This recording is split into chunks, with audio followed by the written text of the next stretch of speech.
What's going on, guys? Greg, North Coast Baseball Cards, and today we got a video response for Yankees42. But first I want to go over a few things before I get into definitely the most challenging video response I've done this year, but definitely my favorite by far so far. A lot of fun. First off, I guess this is a question for maybe my Red Sox, anyone who's subbed who's a Red Sox fan. Can someone please tell me why Rafael Devers gets no love in the hobby? I mean, he's 24 years old, already has over 100 home runs. I mean, just a young star. This card right here, I don't know, 50 or probably around $50. And you look at other guys like Tatis, Acuna, they're, fluctuate between 150 and 300. And I consider Devers just up there with, the top young stars right now. So if anyone wants to tell me why they think his value isn't as high as it should be, please let me know. Also, I want to give a shout out to my Giants for landing this guy right here. He just hit a home run today. Thank you, Mr. Kris Bryant, for supporting the Giants. He had a very emotional, I guess, farewell at Wrigley Field, it looked like, where he was crying. Maybe a short-term rental, maybe back there. I don't know. Be interested to see what a few of the Cubs fans who watch the channel think. But yeah, very happy to have him on the Giants. This is the top prospect we gave up for him. One of our top 10 prospect, Alexander Canario. Good hitting prospect, although he is number 10. He was, I guess I should say, was number 10 in our system. Not having the best year at Low A San Jose right now, but yeah, this is the guy you Cubs fans traded for. Also, just want to give a shout out to everyone I know at the Nationals. It looks like it's a ton of fun. Looks like it's very packed. I'm imagining if you're waiting in line at the Topps booth or some of the other popular ones, it's probably a long wait, but I just wanted you guys to know I'm enjoying all the videos that are coming out of there right now. Few pickups, not too many pickups. I've been picking up a lot of supplies lately. We got here 68. We got a 68 Manny Sanguillen Topps card. For those who know me, know that I am Roberto Clemente is my favorite player of all times, and this is his best friend. He wasn't at his funeral. He was actually searching for the body of Clemente because of the plane crash that happened, I believe, over Nicaragua. His body was never recovered, and it was in a river, and so Manny Sanguillen was diving looking for him. So I think everyone could use a friend like Manny. And then I picked up a I don't know why I was going to say Blaze Jordan. I guess he's been on my mind because he's been doing very good this year so far in the minors. But Alec Thomas, Mojo autograph. He is a top 100 prospect. He was playing in the future games, and I think he is 21 years old. Plays for the Diamondbacks, so he should get a shot. And then the last pickup I've had is a Topps Living card. This guy is dominating right now in the pros. Alek Manoah. Looks like little corner whitening there. Oh well. But all right, let's get into the video response. Like I said before, this was the most challenging video response, but also the most rewarding and the funnest, getting my squad together.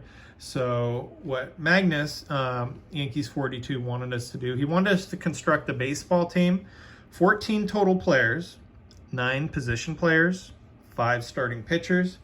Half of your team has to be in the Hall of Fame, so 7 Hall of Famers.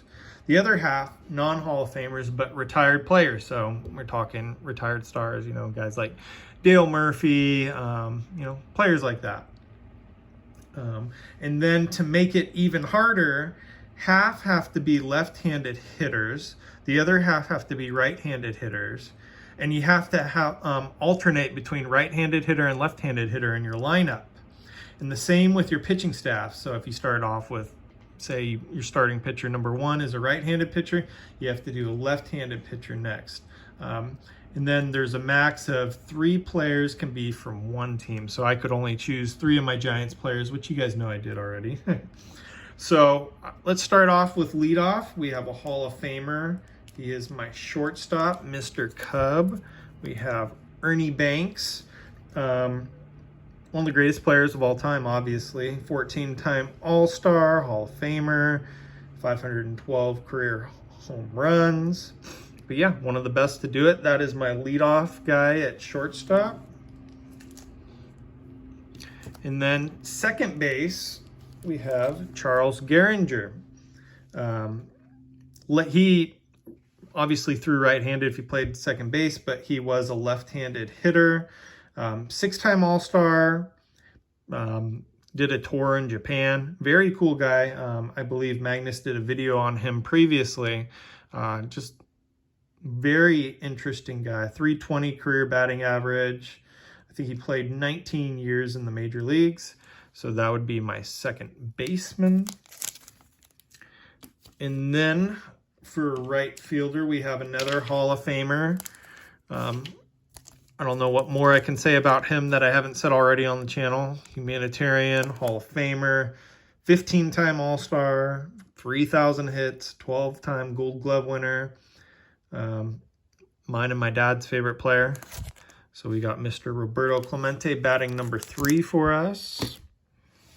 All right, number 4, the greatest hitter I ever watched with my own eyes to this day.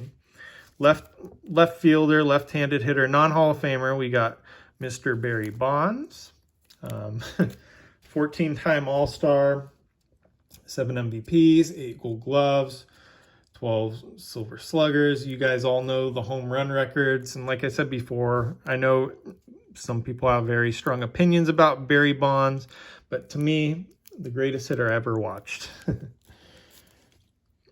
All right.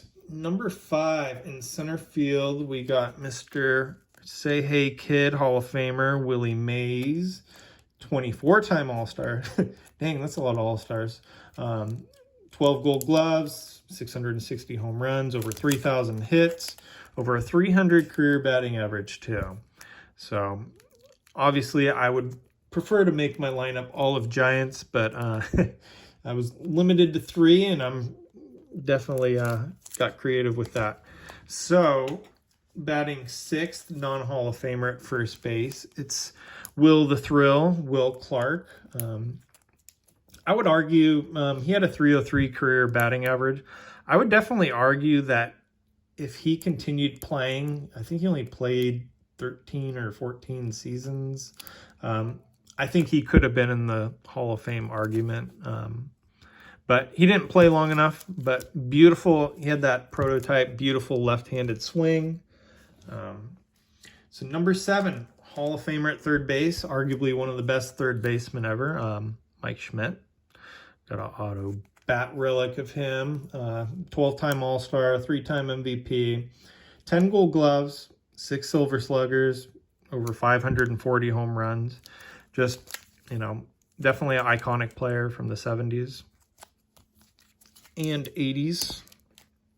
All right. So batting 8th is our DH. We got Mr. David Ortiz. Not a Hall of Famer, but probably will get in when he is eligible.